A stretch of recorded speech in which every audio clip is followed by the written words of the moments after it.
It's Monday, everybody, and we're here with a daily tip that may or may not help you. Ned, you have a household tip for us, you household guy. What is it? You household guy feels very targeted. But yes, this is a household tip. A friend of mine gave me this tip like a year ago, and I've only had the opportunity to do it once. But man, did it work! So this tip comes to you.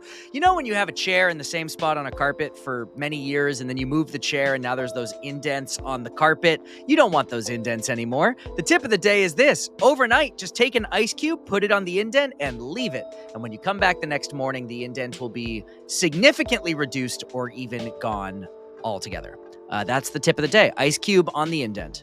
Very good. Very good. You heard it here, Tippendales. Try it out. Let us know. Take pictures of your indentations and share them with us. Daily Tips Pod on all socials. We're back tomorrow with another daily tip, and that tip may or may not help you. When you're watching a TV show, do you have trouble remembering what happened in the last episode? Well, today's tip is to help with that.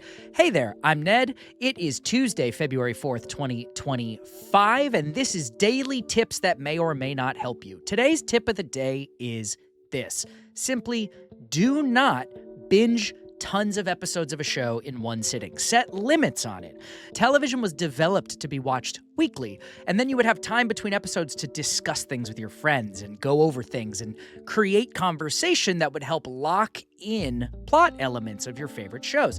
So by binging a show, you often end up overloading your brain with information and it only retains some of what you watched. Therefore, it ends up all becoming a blur. So the tip of the day is, instead of watching one show that you binge all of, watch a few shows and limit yourself to, let's say, 3 episodes at a time max. That will ensure that you remember the plot and you remember what's going on, and as a bonus, you can talk about it with your friends and enjoy the television show just a little bit more. And that's the tip of the day. We'll be back here tomorrow. It is our first guest tip of February, and we can't wait for you to meet this month's guest.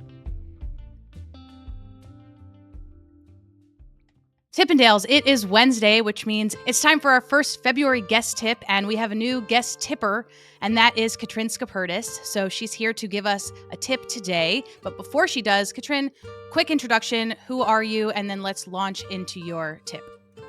Well, thanks for having me on, Ariel. I am Catrin Skaperdas.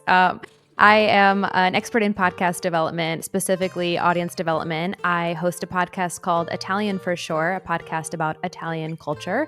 And I'm an American who moved to Italy a little over 2 years ago. So what's your first tip?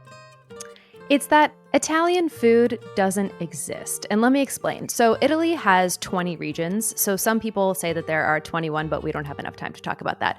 But the point is, food is very different from region to region. So it's much more than pizza and pasta. And here's my tip. If you're coming to Italy and you are heart set on getting the best pizza of your life, then you have to go to Campania, which is the region of Naples, which is where pizza is from. If you grew up on pesto pasta like I did, which is basil and pine nuts and olive oil, then you need to go to Liguria. And don't be worried if there are potatoes and green beans in that pasta, because that's how they make it.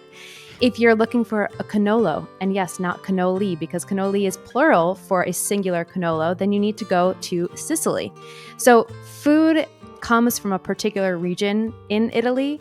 And if you want a particular type of food, research where that food is from in Italy and go specifically to that region.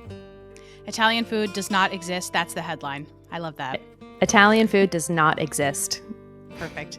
That was the guest tip of the day. Thank you, Catrin, and welcome to the show. For February 5th, 2025, this is Daily Tips that may or may not help you. Ned is not here today. We're sad to miss him, but we will catch him tomorrow.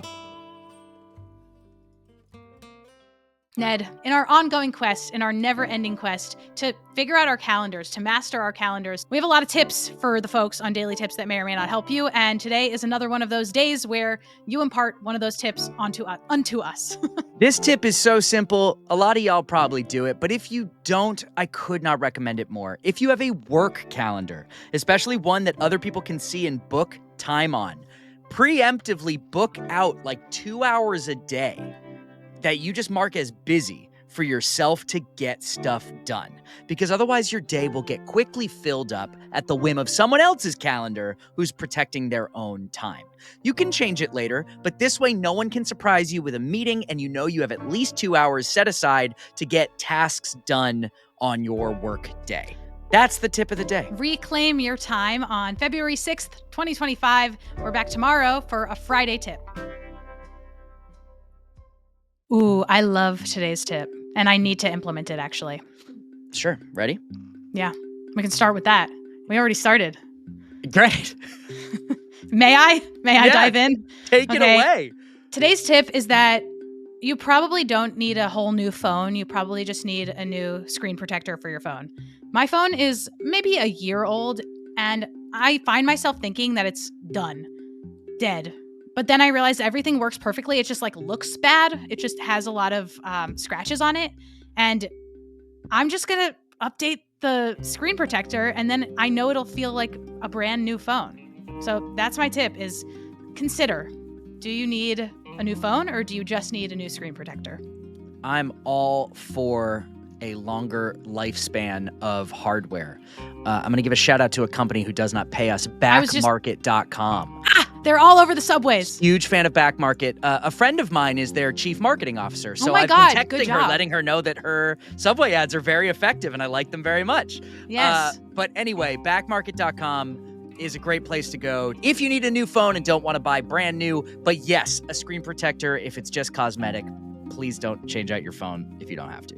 Hey, it's Friday, February 7th, 2025. It's going to be the weekend. Change out Huh? weekend. You can change out the week for the weekend. Yeah, you gotta let me do the transitions. You go. Yeah, I'm not good at this. Hey, have a good Saturday. Have a good Sunday. We'll see you on Monday.